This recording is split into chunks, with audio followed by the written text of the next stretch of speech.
We are not going to get better candidates until we have mutual aid first. Look, I understand the liberal dream that we all just get together and start supporting each other to run for all of these different positions, and we could turn the whole country around, but we're not going to be able to get that many candidates who actually understand what it's like to live in this country until there are mutual aid efforts to make sure that we're not all fucking starving. Take me, for instance. I, for one, would love to run for office. I would run for anything and everything that I actually had a fucking chance at.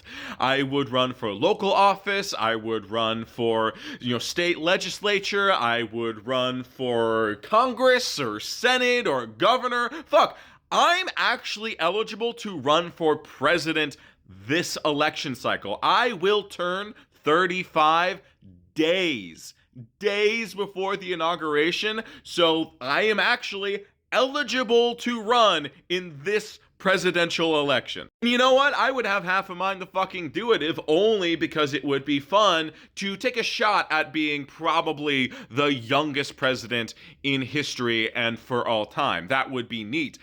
But I can't fucking do it because I almost lost my house this month.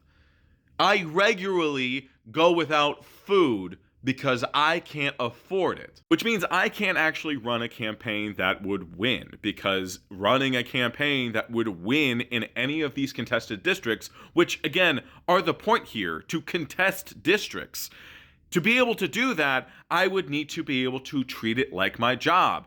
But if I treat it like my job, then I don't have a job and I cannot continue to survive. Now, campaign finance laws do actually sometimes allow the candidate to be paid out by a campaign. However, that is restricted to the amount of money that they are usually making over the past few years, or the median income for your local area. But it's whatever's less. If you weren't making a whole bunch of money, you aren't allowed to enrich yourself even up to the normal income in the place that you live. Because the idea is we don't want anyone to be professional campaigners. We don't want anyone to be campaigning to make money off the campaign because it's a better life than what they were already living. But what that also means is that there is a minimum amount of income that you are required to have in order to run a campaign that could win, and the candidate survives the length of the campaign. Which means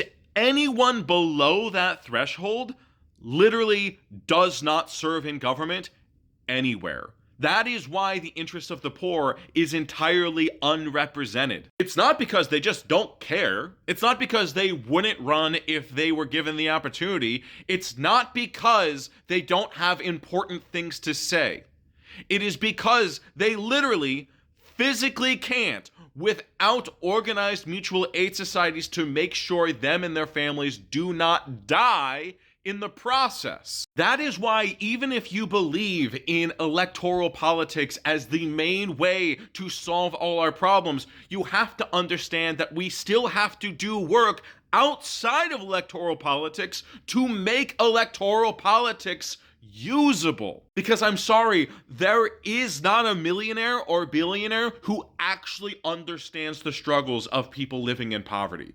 There is no one making that much money or has that much money in reserve who understands what it's like to constantly live on the edge of losing everything. Sure, there are a lot who think they do, but the fact that they even think that they do is proof that they fucking don't. And we have enough of those delusional fuckheads running our government. So what we need to be focusing on is not how do we shame and push people who physically can't do the campaigning in the first place to go physically just start campaigning. It's how do we take people who actually are living these experiences and understand the issues that everyday people are dealing with? How do we take them and lift their heads above water long enough for them to take their shots? Because here's the thing.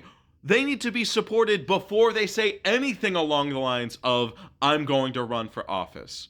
Because as soon as they say that, that's campaign finance. We have to be able to meet them where they are and support them with what they are doing until what they are doing is enough to keep them alive while they are campaigning. And then we say, all right, it's time. We've held you up. You're our guy. Get out there and do it.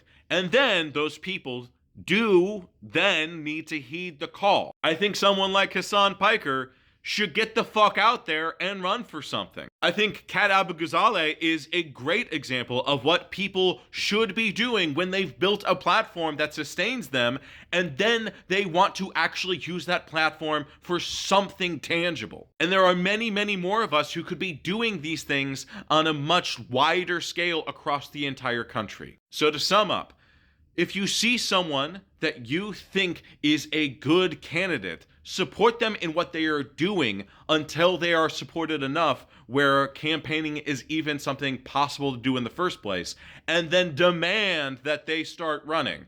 And if you're one of those people who are selected by your community, when someone demands it, run. Fucking get out there and do the damn thing.